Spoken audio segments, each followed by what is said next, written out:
حدیث اور قرآن و سنت کی روشنی میں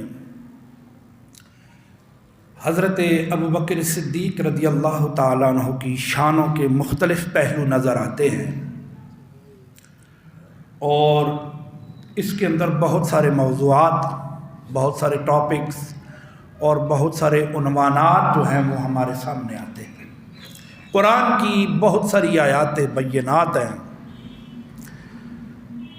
کہ جو صرف اور صرف سیدنا ابوبکر صدیق رضی اللہ تعالیٰ عنہ کی شان و عظمت کو اجاگر فرماتی ہیں، اور پھر وہ آیات بینات کے جن کے اندر تمام صحابہ کو خوشخبریاں سنائی گئی، ڈیفینیٹلی ان میں بھی پہلے نمبر پہ ابوبکر صدیق ہی نظر آتے ہیں۔ اور پرلطف بات یہ ہے کہ کوئی بھی معاملہ قربانی دینے کا آئے، مال قربان کرنے کا آئے، جان قربان کرنے کا آئے، اولاد قربان کرنے کا آئے، اعمال صالحہ اور تقوی کی بات آئے، ایمان میں پہل کرنے کی باری آئے، قربانی میں پہل کرنے کی بات آئے، کوئی بھی ایسا معاملہ نہیں، چاہے اس کا تعلق ایمانیات سے ہے یا اعمال سے ہے، تقوی سے ہے، معرفت سے ہے، روحانیت سے ہے یا بصیرت سے ہے، کسی بھی حوالے سے ہے، تاجدار صداقت کا نمبر پہلا ہی نظر آتا ہے۔ ابوبکر صدیق رضی اللہ تعالیٰ عنہ کی شان و عظمت کا عالم یہ ہے کہ آپ نے حضور کے ساتھ بچپن میں ہی آپ کو آشنائی تھی، نبی کریم علیہ الصلوۃ والسلام کے ساتھ آپ کو پہلے سے ہی آشنائی تھی۔ میں غالباً رات کو یا کسی وقت پڑھ رہا تھا تفسیر روح البیان علامہ اسماعیل حقی رحمہ اللہ، انہوں نے تو ایک عجیب انکشاف کیا ہے، چونکہ وہ بندہ صوفیانہ رنگ کی تفسیر کرتے تھے اور اجل فاضل بھی تھے، اللہ کے ولی بھی تھے اور صوفی تھے، عارف باللہ تھے۔ انہوں نے ایک بات لائی ہے اپنی تحقیق کے مطابق، وہ فرماتے ہیں اگر آشنائی کی بات کرتے ہو تو جب اللہ نے تخلیق نور محمدی فرمائی تو سب سے پہلے روح ابوبکر کو پیدا فرمایا۔ جب تخلیق نور محمدی ہوئی تو اس کے بعد ابوبکر صدیق کی روح کو پیدا فرمایا۔ تو نقطہ یہ نکل آیا کہ آشنائی تو اس وقت سے ہے، یعنی باقی جو محافل عالم ارواح ہیں جس میں ہم سارے تھے، جیسے الستو بربکم ہے، قالوا بلا سب نے کہا تھا، یہ تو تھی، لیکن یہ سب کچھ بعد میں ہوا۔ سب سے پہلے تخلیق نور محمدی فرمائی گئی، اور جب روحانی دنیا کی بات کریں تو فرمایا پہلے نمبروں پہ ابوبکر صدیق کی روح کو تخلیق کیا گیا۔ تو صحابیت کے شرف کے اعتبار سے دیکھا جائے، جو شرف صحابیت ڈائریکٹلی اللہ کی طرف سے ابوبکر صدیق کو حاصل ہے وہ کسی کو نہیں ہے۔ میں بات صحابیت کی اس لیے کر رہا ہوں کہ ڈائریکٹ قرآن نے ان کو صحابی فرمایا ہے۔ ابوبکر صدیق کی شان و عظمت کا یہ عالم ہے کہ آپ کو اللہ نے ڈائریکٹ صاحب فرمایا۔ اور میں پچھلے سال مجھے یاد ہے میں نے 4 جمعہ کے اجتماعات کے اندر مسلسل شان ابوبکر صدیق بیان کی، جس میں کچھ آج بھی نیٹ پہ موجود ہے، لوگ سنتے ہیں۔ تو سامعین ذی وقار، آج کا جو بیان ہے میرا جی یہ چاہتا ہے کہ یہ تو ہم سارے ہی سنتے بھی رہتے ہیں کہ آپ نے ایمان لایا، کیسے لایا، اسلام کے پہلے خطیب بھی ابو بکر صدیق ہے، اور سب سے پہلے قربانی دینے والے بھی ابو بکر صدیق ہے۔ اور قربان جب جس وقت ایمان لایا تو بہت بڑے تاجر بھی تھے، امیر آدمی تھے، ہے جی، آئے ہے۔ یاد رہے یہاں پہ یہ ایک عجیب بات ذہن میں آتی ہے کہ عشق و محبت امیری غریبی نہیں دیکھتا۔ جب محبت ہو جائے تو یہ نہیں دیکھا جاتا کہ میں امیر ہوں تو فلاں غریب ہے، نہیں، محبت جب دیکھ لیتی ہے، ہو جاتی ہے، تو وہ پھر محبوب کو ہی دیکھتی ہے، کسی مال متاع کو نہیں دیکھتی ہے۔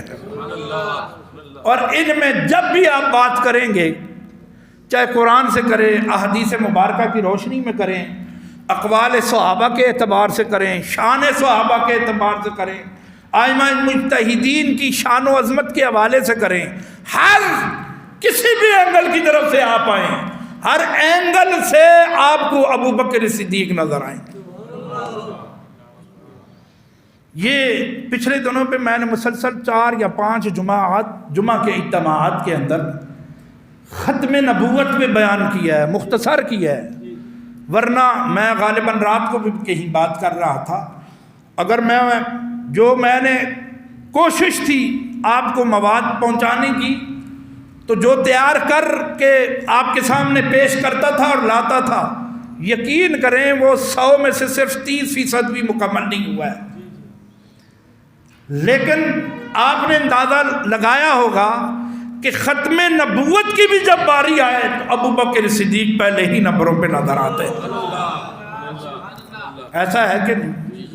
چونکہ جس وقت میرے آقا کریم صلی اللہ علیہ وسلم کا ظاہری وصال مبارک ہو چکا تھا، تو اس کے بعد کے جو حالات و واقعات تھے وہ انتہائی گمبھیر تھے، انتہائی مشکل ترین تھے، کوئی آسان کام نہیں تھا۔ کہیں سے مسلمہ کذاب اعلان نبوت کر رہا ہے، اور 70 ہزار اور 40 ہزار کے لشکر لے کے مسلمانوں اور صحابہ پہ چڑھاوے کرنے کی کوشش کی جا رہی ہے، مدینے پہ قابض ہونے کی کوشش کی جا رہی ہے، اور بڑے بڑے لوگ آپ کو نظر آئیں گے، مسلمہ کذاب جیسے اور بھی کئی تھے۔ وقت نہیں کہ اتنی ڈیٹیل اور تفصیل بیان کی جائے۔ میرے سامعین عزیز وقار، یہ شان ابو بکر صدیق کی استقامت تھی، اور مقام صحابیت کا یہ عالم تھا، اور منصب خلافت پہ پہلا خلیفہ ایسا اللہ نے انتخاب فرمایا اور اس کے رسول نے انتخاب فرمایا کہ جس کو اللہ نے ایسی استقامت بخشی تھی کہ ایک طرف اگر 12 یا 13 ہزار نظر آتے ہیں، ان کے جذبہ ایمانیات و کیفیات اور استغراق کا یہ عالم تھا کہ 40 ہزار ہی اگر مان لیں تو ان پر وہ ہیوی تھے، اور ان کا وہ جتنا بھی فتنہ ہے جناب علی انہوں نے اٹھایا ہوا تھا مسلمہ کذاب کا، ان سب کا قلقمہ کیا اور ان کو جڑ سے اکھاڑ کے رکھ دیا ہے۔ یہ شان ابو بکر صدیق کی ہے، خلافت کے اعتبار سے آپ دیکھ لیجئے۔ اور پھر آج کا جو میں نے موضوع تشکیل دیا ہوا ہے وہ شان صدیق اکبر و امر بالمعروف و نہی عن المنکر۔ باتیں تو اور بھی بہت ساری آ رہی ہیں، لیکن پہلے دیکھتے ہیں صدیق اکبر اور پھر امر بالمعروف اور نہی عن المنکر۔ میں نے اپنے خطبے میں جو دوسری آیت پڑھی ہے وَسَيُجَنَّبُهَا الْأَتْقَى الَّذِي يُؤْتِي مَالَهُ يَتَزَكَّىٰ، اب یہاں پہ آپ کی قربانی کا ذکر ہے جس کی تصدیق اللہ فرما رہا ہے، جس کی تصدیق اللہ فرما رہا ہے، یعنی اور صرف ایسی تصدیق ہی نہیں ہو رہی کہ ٹھیک ہے حضرت ابو بکر صدیق نے مال خرچ کیا اور بڑے بڑے غلاموں کو کفار و مشرکین سے آزاد کیا، یہ تو سارے ہی جانتے ہیں نا۔ اور اگر یہاں پہ بات کروں تو پہلے نمبر پہ حضرت بلال نظر آتے ہیں۔ تو اس طرف میں آتا ہوں، یہ تو ہے شان نزول اس کا۔ وَسَيُجَنَّبُهَا سورۃ اللیل، سورہ شمس کے بعد تیسرے سپارے کی آخری آیات بینات، وَسَيُجَنَّبُهَا الْأَتْقَىٰ، دو شانیں یہاں پہ بیان ہو رہی ہیں حضرت صدیق اکبر کی۔ ایک تو یہ کہ اللہ نے ان کو دور کر دیا جہنم سے، وَسَيُجَنَّبُهَا الْأَتْقَىٰ، اللہ فرما رہا ہے کہ میں نے دور کر دیا سب سے بڑے متقی کو، ایک تو ہم یہ کہتے ہیں نا کہ آپ پہلے صحابی ہیں اور پہلے خلیفہ ہیں، مردوں میں پہلے ایمان لانے والے ہیں۔ میرا رب فرماتا ہے اگر تم یہ مانتے ہو کہ پہلے ایمان لانے والے ہیں اور پہلے قربانی دینے والے ہیں، تو فرمایا سب سے پہلے جہنم سے دوری کا اعلان صدیق اکبر کے لیے ہے، اور سب سے پہلا محمد الرسول اللہ کا سب سے بڑا متقی اگر کوئی ہے تو وہ بھی ابو بکر صدیق ہی نظر آتا ہے۔ اتقا، آپ سارے پڑھے لکھے بزرگ تشریف فرمائے ہیں، دوست بھی، ان اکرمکم عند اللہ اتقا، آقا سبحان اللہ، یہ قرآن بیان ہو رہا ہے، ان اکرمکم عند اللہ اتقاکم۔ اب ادھر کیا فرمایا؟ وَسَيُجَنَّبُهَا الْأَتْقَى۔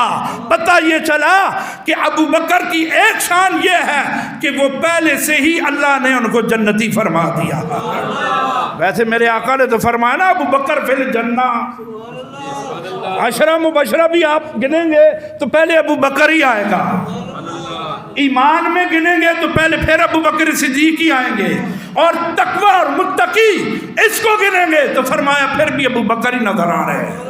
اور کسی کو اگر جہنم سے آزادی کا اور جنت سے سرٹیفکیٹ کا اعلان دیا جائے اور کرا کے اس کو ایسا ایک جناب علی سکہ عطا کیا جائے کہ جبرائیل بھی رشک کرے، جبرائیل بھی اور ملائکہ بھی رشک کرے کہ یار یہ محبوب کا محبوب کتنا سونا محبوب ہے۔ اب سنیں، میں غالباً کل مطالعہ کر رہا تھا مختلف تفاسیر کا، تو ابو الحسنات علامہ سید احمد محمد احمد رحمہ اللہ حزب العناف کے سربراہ تھے اور فاضل بریلوی کے شاگرد تھے، بڑے بڑے علماء کے استاد ہیں، ان کو پڑھ رہا تھا۔ وہ اس آیت کی ضمن میں اتنا سونا لفظ انہوں نے جب بات کرتے کرتے اس آیت کا شان نزول انہوں نے بیان کیا اور احادیث لائیں، بیان کرتے کرتے آگے آئے اور اس جگہ پر پہنچے، اس کو میں بار بار پڑھتا ہوں۔ وہ لکھتے ہیں کہ اصل میں بات یہ ہے کہ یہ سارا کچھ اس لیے ہے کہ محبوب کا محبوب بھی محبوب ہوتا ہے۔ اب سنیں، دنیا والوں کا یہ اصول ہے کہ آپ کسی سے محبت کریں تو اس سے اگر کوئی اور محبت کرے تو آپ کے دل میں نفرت ہوتی ہے جی، یار لو جی وہ میرا محبوب ہے، تجھے پتہ نہیں ہے میرا محبوب ہے۔ میرے رب نے فرمایا دنیا والوں تو تمہاری وہ ساری محبتیں ویسے ہی ہیں، فنا ہیں، اگر محبت کرتے ہو تو مصطفیٰ سے کرو اور ابو بکر صدیق سے کرو، فاروق اعظم سے کرو، اہل بیت اطہار سے کرو، قل لا اسألکم علیہ اجرا الا المودۃ فی القربى۔ یا اللہ کیا ہوگا؟ فرمایا جو میرے محبوب کے محبوب ہوتے ہیں میں رب فرماتا ہوں میں ان کو اپنا محبوب بنا لیا کرتا ہوں، کیونکہ جو محبوب کا محبوب ہوتا ہے وہ بھی اللہ کو محبوب ہوتا ہے۔ ہائے ہائے، فرمایا اتقا، ان اکرمکم عند اللہ اتقاکم۔ اب اندازہ لگائیں، تقوی کی بات کریں اور قربان جاؤں، ایک یہ قرآن ہے، یہ ذہن میں رکھیے یہ قرآن ہے، حدیث کے اندر پھر کوئی کہہ سکتا ہے جی ایسے نہیں ایسے ہے، اور کیا کچھ لوگ پتہ نہیں کہتے رہتے بھی ہیں، لیکن قرآن ایک ایسا کلام ہے کہ جو ڈائریکٹ اللہ وحدہ لا شریک جب فَإِنَّهُ نَزَّلَهُ عَلَىٰ قَلْبِكَ بِإِذْنِ اللَّهِ کے تحت قلب محمد رسول اللہ پہ نازل فرمائے تو شان ابو بکر صدیق یہاں سے صحیح نظر آتی ہے۔ اور میں عاجز سا بندہ ہوں، مسکین سا، علماء کا خادم، میں نے بہت سارے لوگوں کو پڑھا ہے، مجھے یوں سمجھ آیا ہے صرف 15 آیات بینات صدیق اکبر کی شان میں آئی ہیں، جن میں سے چند میں آپ کے سامنے پیش کر رہا ہوں۔ ایک تو وَسَيُجَنَّبُهَا الْأَتْقَى سورۃ اللیل، اور یہ 2 شانیں ہیں، دور ہو گئے کس سے؟ جہنم سے، اور ڈیفینیٹلی جو جہنم سے دور ہو وہ جنت میں ہی ہوتا ہے۔ ابھی جنت تو رہتی ہے، میں آگے چل کے عرض کروں گا۔ سبحان اللہ آکھو۔ یہ تو وَسَيُجَنَّبُهُ کا ابھی میں مختصر ترجمہ کر رہا ہوں۔ اور حل اتقا فرمایا، حل اتقا فرمایا۔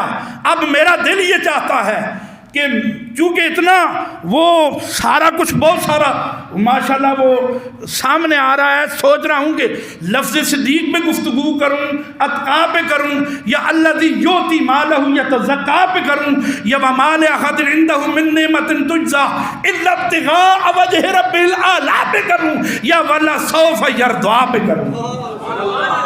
تو تھوڑا سا ٹچ دیتا ہوں۔ صدیق اکبر،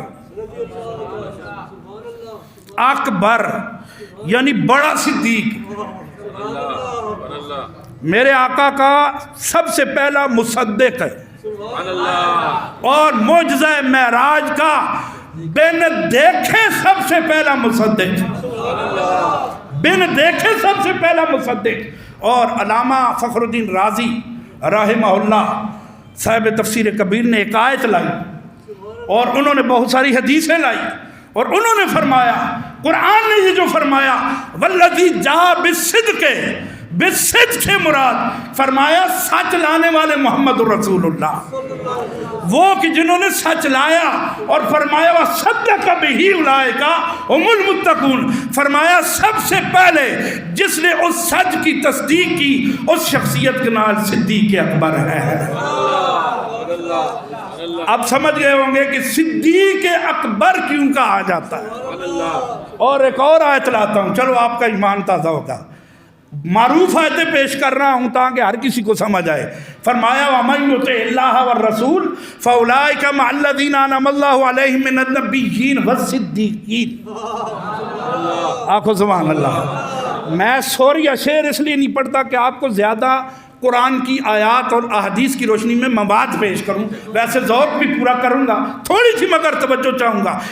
یہاں پہ کیا فرمایا؟ من النبیین والصدیقین۔ یاد رہے جب صدیقین کی بات ہوگی، نبوت کے بات ہوگی، جیسے والذی جاء بالصدق کے اندر علامہ راضی رحمہ اللہ نے دلیل قرآن کے اندر ہمیں فرمائی، اسی طرح سے آگے چل کے پھر مفسرین نے فرمایا صداقت اور صدیقیت کی بات جب بھی آئے گی امت محمد رسول اللہ کے اندر، فرمایا پہلا نمبر صداقت میں ابو بکر صدیق کا ہی بدل آئے۔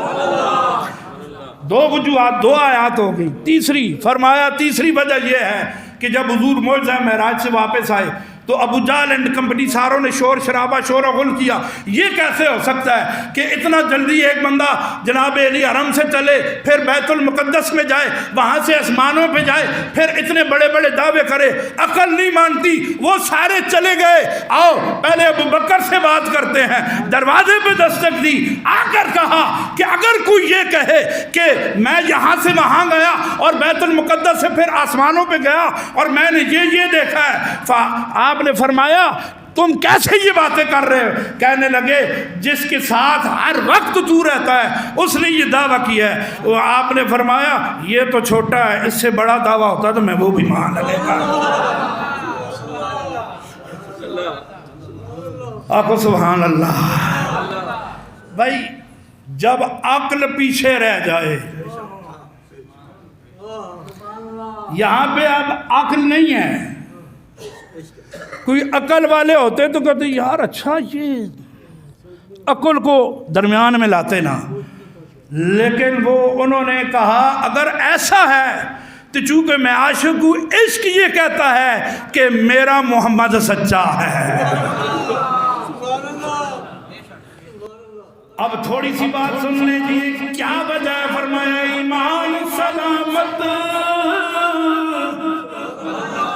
ہر کوئی منگے، میں نے بھی ایمان لایا آپ نے بھی ایمان لایا، ایمان تو ساروں نے لایا، مگر ہمارے پاس جناب علی الحم سے والناس تک قرآن موجود ہے، جناب علی سیاستہ کا بہت بڑا ذخیرہ موجود ہے، اگر گنوں تو جناب علی سینکڑوں احادیث کی کتابیں اور بھی موجود ہیں، ہمارے سامنے بڑا کچھ موجود ہے، مگر وہاں پہ صرف عشق ہی نظر آتا ہے۔ اس لیے فرماتے ہیں کہ ایمان سلامت اے ہر کوئی منگے، پر عشق سلامت کوئی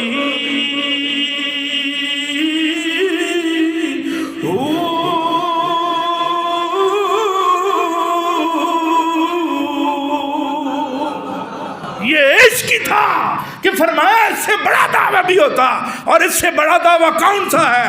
وہ بھی مصدقہ ہے۔ فرمایا کہ اے ابو بکر میں اللہ کا نبی ہوں، اور سن اللہ وحدہ لا شریک ہے۔ فرمایا اے محمد میں مانتا ہوں آپ سچے ہیں، اللہ نظر نہیں آتا، اللہ کسی نے دیکھا نہیں، اللہ جسم سے پاک، اللہ ہر چیز سے پاک ہے، مگر فرمایا اے محمد بس تجھے دیکھا تو خدا کو دیکھا، لہذا میں مانتا ہوں لا الہ الا اللہ وحدہ لا شریک لہ۔ یہ ایمان ہے۔ بعض اوقات بعض حضرات دوست یار بھی ہوتے ہیں، کوئی بے تکلف بھی ہوتے ہیں، کہتے ہیں حضرت پاس دو بات تسی زور بڑا لاندے ہو، میں کہ میں نہیں زور لاندا، یہ لگ جاندا ہے۔ مجھے کہتے ہیں حضرت بڑا دو، اور میں نے کہا بھائی جی میں نہیں لگاتا ہوں، مجھے پتہ ہے میں جہاں سے بولتا ہوں۔ اور سنیں اس کی دلیل، ابو بکر صدیق کی نماز پڑھا رہے ہیں، بخاری ہے، بخاری شریف۔ میرے آقا کے وصال سے قبل کے جو بیماری کے ایام تھے نا، ظاہری جب آپ دنیا سے جا رہے تھے، تو فرمایا ابو بکر سے کہو نماز پڑھائے۔ خیر میں کئی دفعہ یہ بات عرض کر چکا ہوں، لیکن ابھی مثال دے کے بات سمجھانا چاہتا ہوں، اور مزے کی بات یہ ہے کہ شان بھی ابو بکر صدیق کی آ رہی ہے۔ کھڑے ہو گئے نماز کے لیے، جماعت کھڑی ہو گئی۔ مختصر میرے آقا کریم صلی اللہ علیہ وسلم نے تھوڑا سا پردے کو ہٹایا اور چہرہ بددعا کو سامنے فرمایا۔ یہ سارا آپ نے سنا ہوا ہے، مجھے انشاءاللہ یقین ہے، چونکہ میں ایک دو دفعہ یہاں پہ بیان کر چکا ہوں، لیکن دلیل یہ ہے حضور نے پردہ ہٹایا۔ اب جب حضور کے چہرہ بددعا کی ضیاپاشیاں صحابہ کے چہروں پر پڑی تو وہ سمجھ گئے کہ یہ جو نور اور ضیاپاشیاں ہیں یہ چہرہ بددعا کی ہی نظر آ رہی ہیں۔ کیا ہوا؟ اب صحابہ فرماتے ہیں ہمارے چہرے خود بخود ہی ادھر مڑ گئے۔ یہ حضرات گئے نے نا عمرہ شریف واسطے، وہ ذرا تخیل قائم کریں۔ میرے آقا نے جو فرمایا بین بیتی و منبری روضۃ من ریاض جنت البقیع میں جائیں، اور جہاں پہ حضور کا مصلی امامت تھا وہ جگہ بھی ماشاءاللہ انہوں نے جنت اس کے اندر ریاض الجنہ کے اندر جو ہے اس کو سیف کیا ہوا ہے۔ آپ وہاں پہ اس کو تصور کریں اور تخیل قائم کریں، آپ سمجھ آئیں گے کہ جب حضور نے پردہ ہٹایا ہوگا اور پردہ ہٹنے کے بعد پھر سارے صحابہ جب جماعت میں کھڑے ہوں گے اور سب کے چہرہ بددعا کی طرف مڑ گئے، صحابہ فرماتے ہیں اصلی بات یہ ہے کہ دیدار کئی دنوں سے نہیں ہوا تھا، ہم نے چہرے موڑے نہیں، جب ضیاپاشیاں اور نور محمدی کی جھلک ہمارے چہروں پر پڑی ہم مڑنا نہیں چاہتے تھے، مگر عشق نے خود ہی اس طرف موڑ دیا ہے۔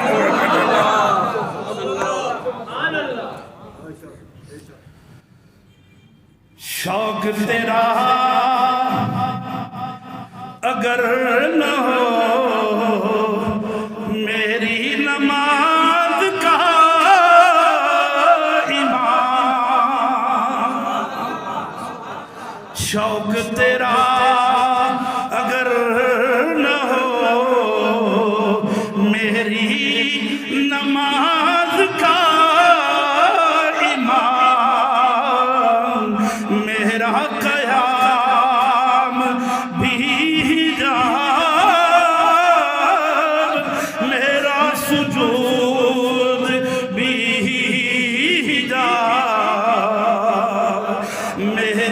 قیام بھی حجاب، میرا سجود بھی حجاب، اور لوح بھی تو قلم بھی تو،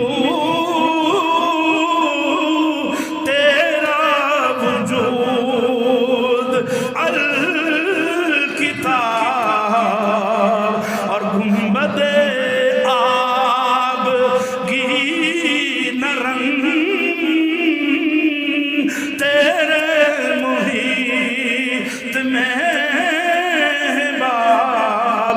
فرمایا جب عشق آ جائے تو چہرے موڑتا نہیں، عشق کی شدت اور تپش کی وجہ سے قیام اللہ کی راہ میں ہوتا ہے، سامنے اللہ ہوتا ہے، مگر اسی کے اندر اندر سے جب اللہ کا تصور کیا جا رہا ہو، مصطفیٰ فرماتے ہیں تمہیں اللہ نظر نہ آئے گا، مجھے دیکھ لیا کرو، مجھے ہی دیکھا کرو، اس لیے کہ میں رحمان کا آئینہ ہوں، تمہیں دیدار خدا ہو جایا کرے گا بات والا۔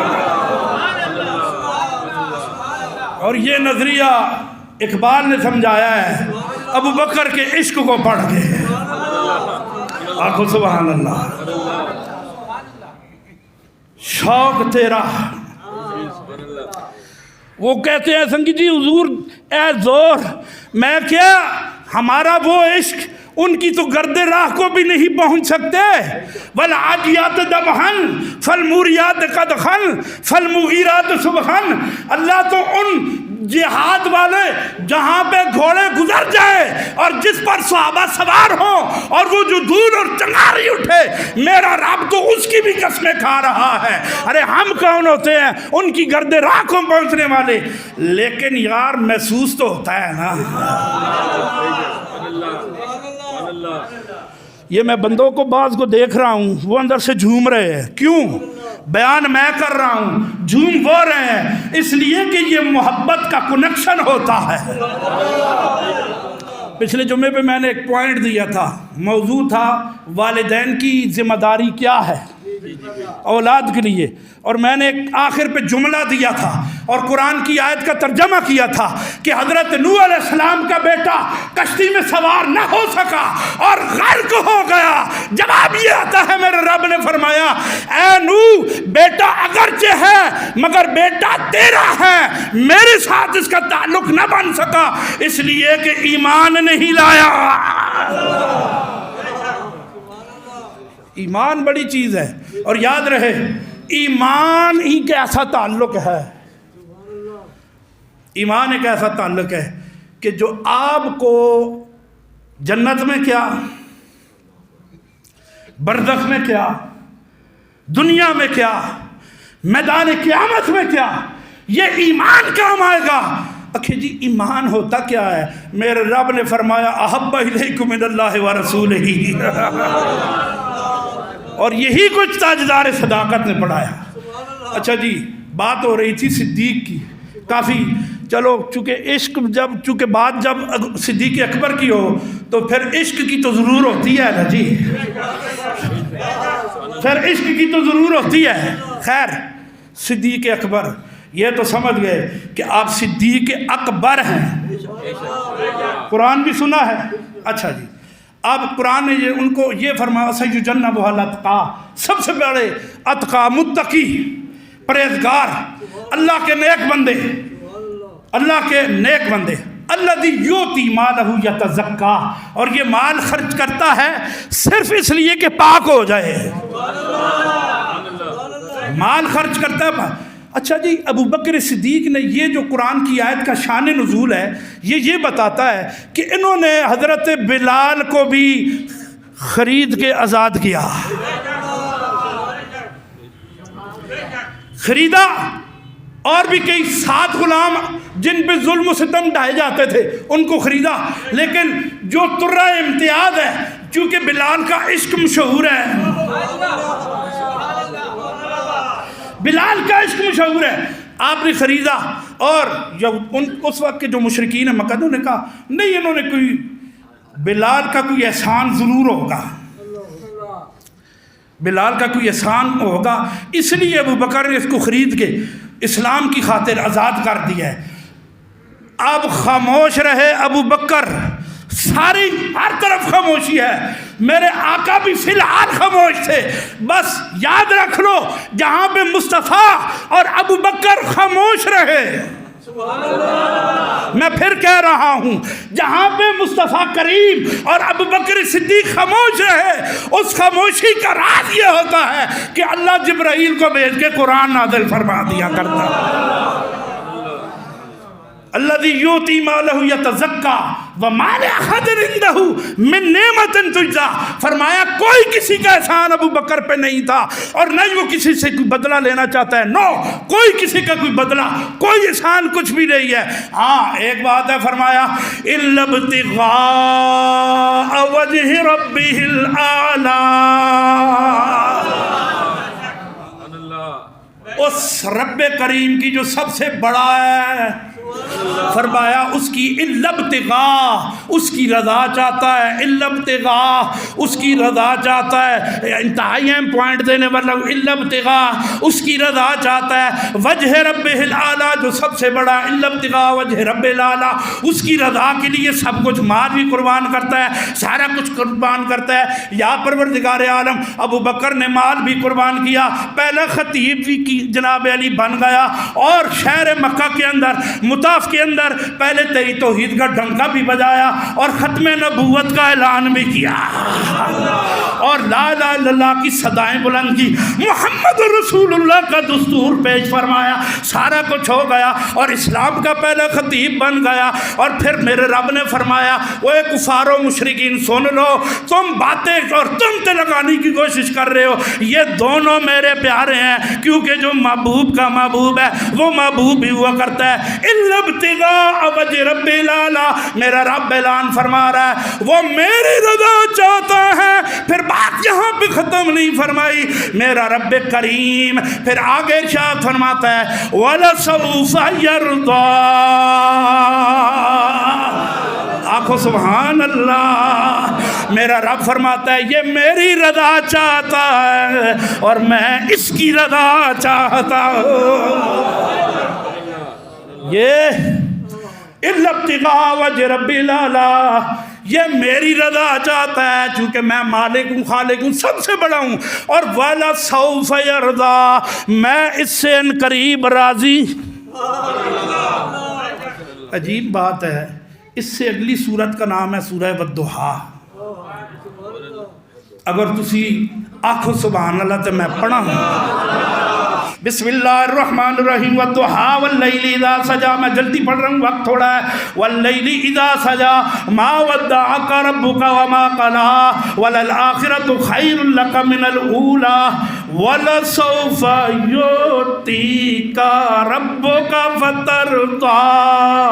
یہ محبوب ہے، پچھلی آیت میں سورۃ اللیل کی آخری آیت میں محبوب کا محبوب ہے، یہ محبوب ہے، محبوب کو فرما رہا ہے میرا سونا رب وَلَسَوْفَ يُعْطِيكَ رَبُّكَ فَتَرْضَىٰ، اور محبوب کے محبوب کو فرما رہا ہے وَلَسَوْفَ يَرْضَىٰ۔ پتہ چلا کہ صدیق اکبر ماشاءاللہ جن کو اللہ پسند کرے اور جن کو اللہ رضا کی خوشخبری سنائے اور جس کی اداؤں کو جبرائیل اپنائے۔ میں آج پڑھ رہا تھا عمدۃ التحقیق اور پھر علامہ جلال الدین سیوطی رحمہ اللہ کی تاریخ الخلفاء کو، دیگر اور بھی حوالے بڑے ہیں، مختصر یہ ہے کہ ایک وقت ایسا بھی آیا کہ تاجدار صداقت نے ٹاٹ کا لباس پہنا، یہ تو سارے ہی جانتے ہیں، لیکن جبرائیل آئے، میرے آقا نے دیکھا اور شکل انسانی حضرت دہیہ کلبی کی صورت اپنا کے، چونکہ صحابہ میں حسن والے وہ تھے اور اس کی شکل اپنا کے وہ دہیہ کلبی کی صورت میں آئے، میرے آقا نے دیکھا، فرمایا جبرائیل آج ٹاٹ کا لباس؟ فرمایا ہاں یا رسول اللہ، اللہ نے آسمان و دنیا والوں کو یہ حکم دیا ہے کہ ساری آسمانی دنیا جتنے فرشتے ہو ٹاٹ کا لباس پہن لو، اس لیے کہ میرے محبوب کے محبوب صدیق اکبر نے بھی آج ٹاٹ کا لباس پہنا ہوا ہے۔